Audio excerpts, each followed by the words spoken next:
We've had lots of questions recently about funding title splits and how to structure those deals. So in the next 3 days, I'm going to be doing 3 brief videos that are going to show you the key elements to doing a successful title split strategy. So the first one is how to structure the purchase of that particular strategy. And we're going to talk about some secrets here that we don't like to divulge on the wider world of social media, because it's a very specialist area and a niche piece that we're used to using here at Harvey Bows. And so first of all, let's say, for example, that you've got a property that when the titles are split, it's worth £500,000. This could be 2 flats in Bath, it could be 10 flats in the Welsh Valleys. But the point is, it's £500,000 is what it's worth after the titles are split. And let's say, for example, at the moment it's 1 freehold block, and you can buy that property for £400,000. Now, there is a way in which you can get the lender to lend you on day one 75% of the title split price, even if the titles are not yet split. That means the lender will lend you £375,000 in this example against a purchase of just £400,000. So in that instance, yes, you would put some of your own money in, but a very small amount of your own fund. So what are the key things then you need to look for in order to achieve this with a property?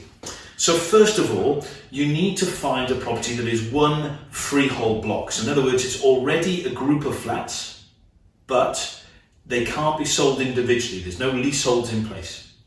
It might apply.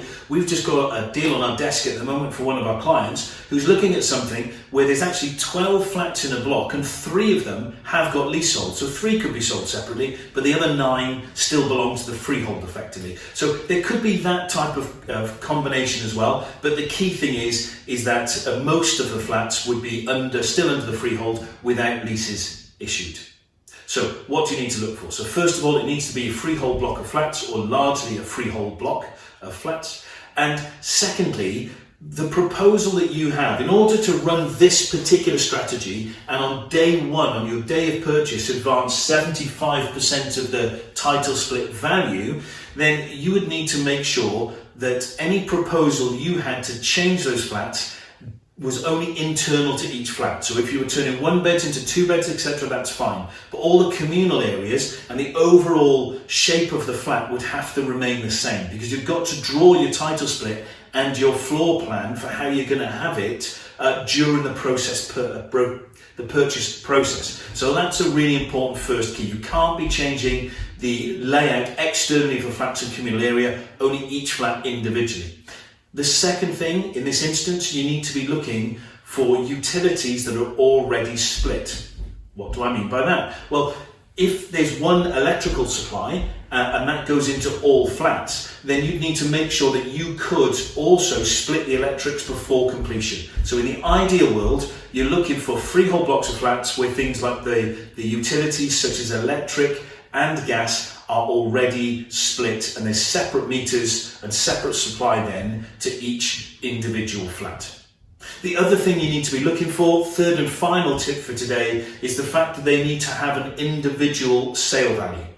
Now, what I mean by that, for example, earlier in this presentation, I said if it was in Bath, for example, well, everything in Bath, if it's habitable, is going to have an individual saleable value.